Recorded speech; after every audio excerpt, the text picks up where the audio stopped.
The Assembly will hear an address by His Excellency Mogwetsi Eric Kibitswi Masisi, President of the Republic of Botswana.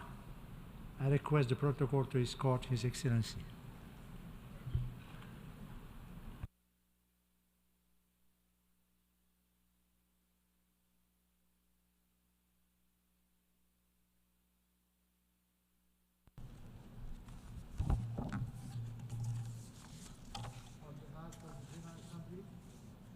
On behalf of the General Assembly, I have the honor to welcome His Excellency Mogwetsi Eric Kibitswi Masisi, President of the Republic of Botswana, and to invite him to address the Assembly.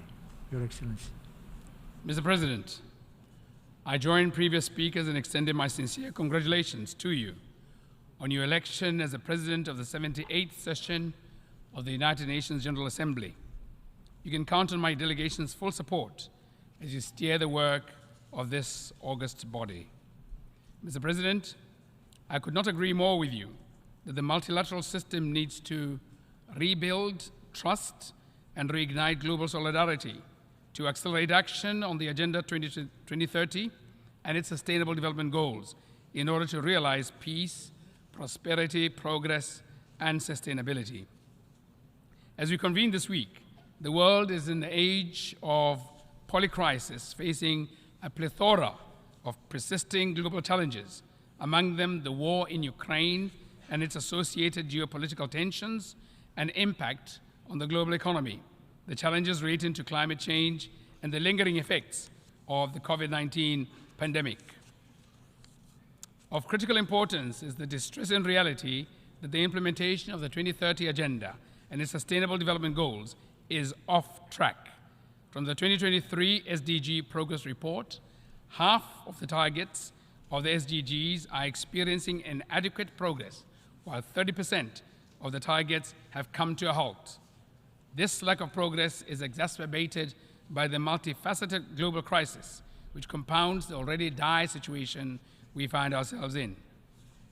Illustratively, whereas SDG 5, which expresses the need for gender equality and empowerment of women and girls, and picks representation in positions of power and leadership as one of the indicators, the United Nations in this regard has not done badly, except for the Secretary General position. Would you not agree with me that the time is now to have a female Secretary General? The gravity of challenges faced by the SDGs demands that we transcend the business-as-usual approach to addressing these. This will obligate a robust political commitment from all of us. It is therefore imperative for the United Nations system, international financiers, the private sector, and civil society to forge a collective front and refocus our efforts to swiftly propel the SDGs back on track. To this end, the recent SDG Summit and its political declaration could not have come at a better time. Mr. President, over the past few years, we have witnessed and continue to endure the profound and devastating impact of the COVID-19 pandemic. The consequences have been felt across nations, but the extent of its devastation have varied greatly depending on factors such as level of development and geographical location. Whether one resides in the global south or north, a landlocked developing country or small island developing state, these distinctions have played a crucial role in determining the severity of the pandemic's effects. It is therefore imperative that we will wholeheartedly embrace the ongoing discussions regarding pandemic prevention, preparedness, and response. Mr. President, Botswana's key priority in these discussions is to ensure an international instrument that addresses equity during a pandemic.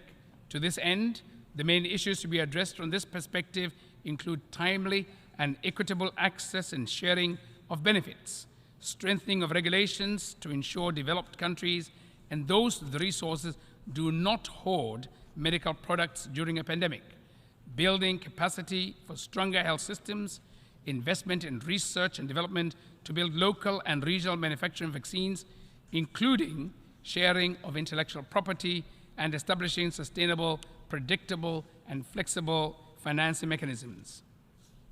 I am pleased to inform the General Assembly that Botswana is making her contribution to build capacity to manufacture vaccines for both humans and animals.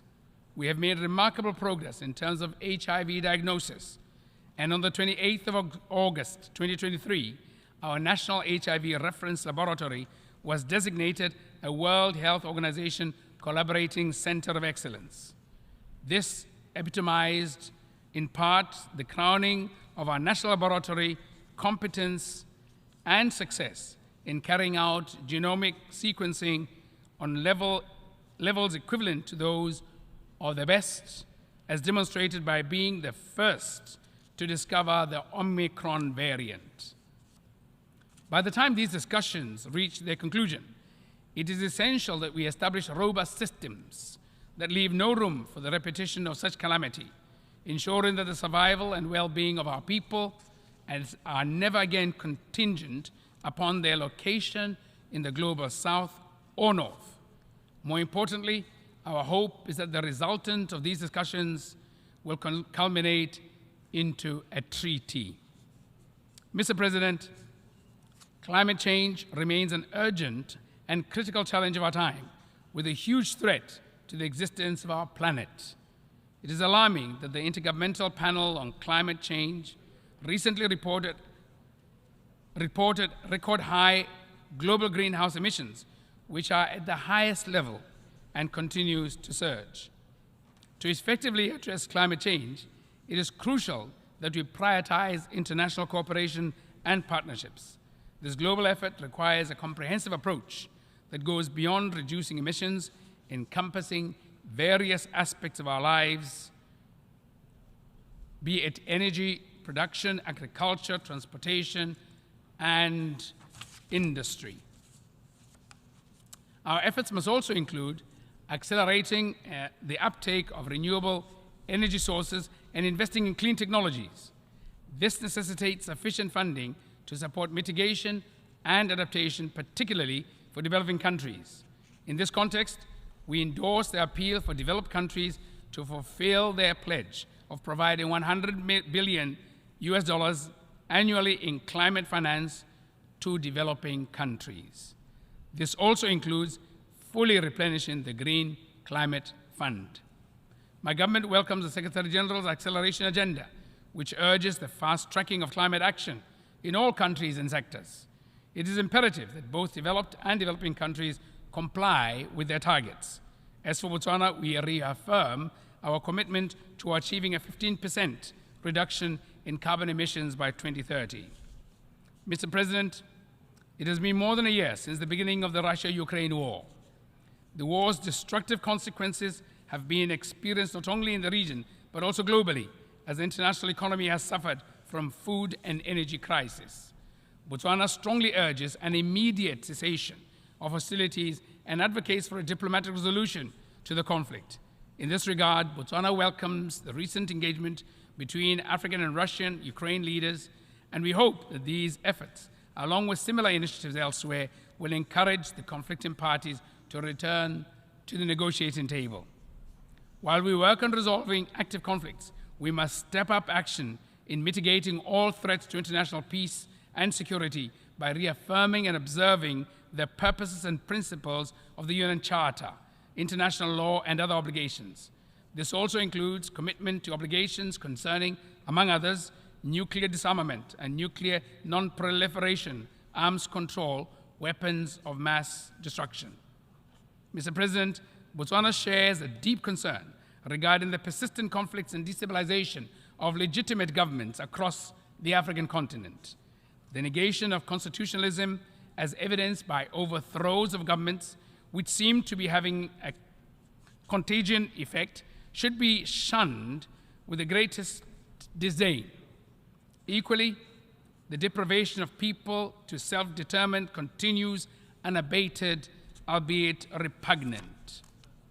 It is of utmost importance that the United Nations Secretary General collaborates closely with the African Union and sub-regional organizations to prioritize and actively engage to foster peace and stability in Africa. I firmly believe that the attainment of lasting peace in Africa can pave way for a more prosperous and harmonious continent where the aspirations and well-being of African people can thrive. Mr. President, next year marks the conclusion of the Vienna Programme of Action for the Landlocked Developing Countries, LLDCs, followed by the third Landlocked Developing Countries Conference in Kigali, Rwanda, scheduled for June 2024. The challenges faced by the LLDCs have been extensively documented, and the ongoing global crisis have inflicted severe damage to their economies.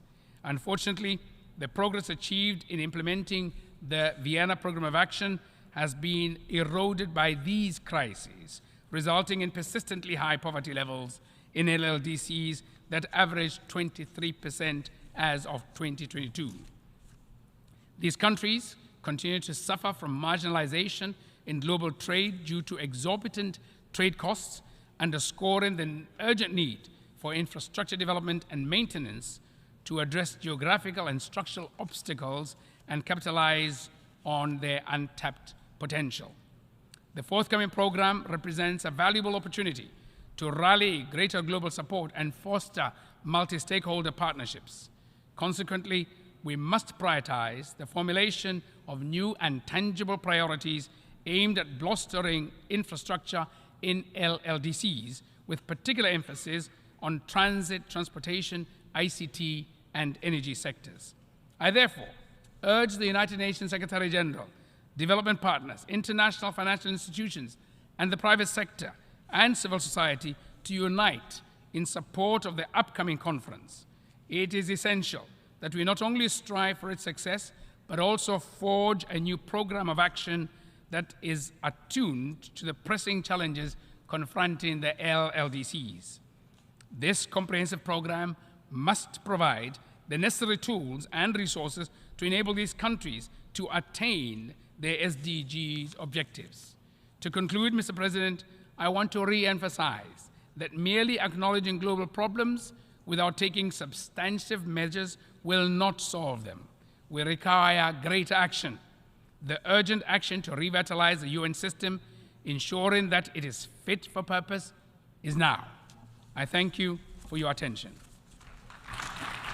On behalf of the Assembly, I wish to thank the President of the Republic of Botswana for the statement just made and the request protocol to escort His Excellency.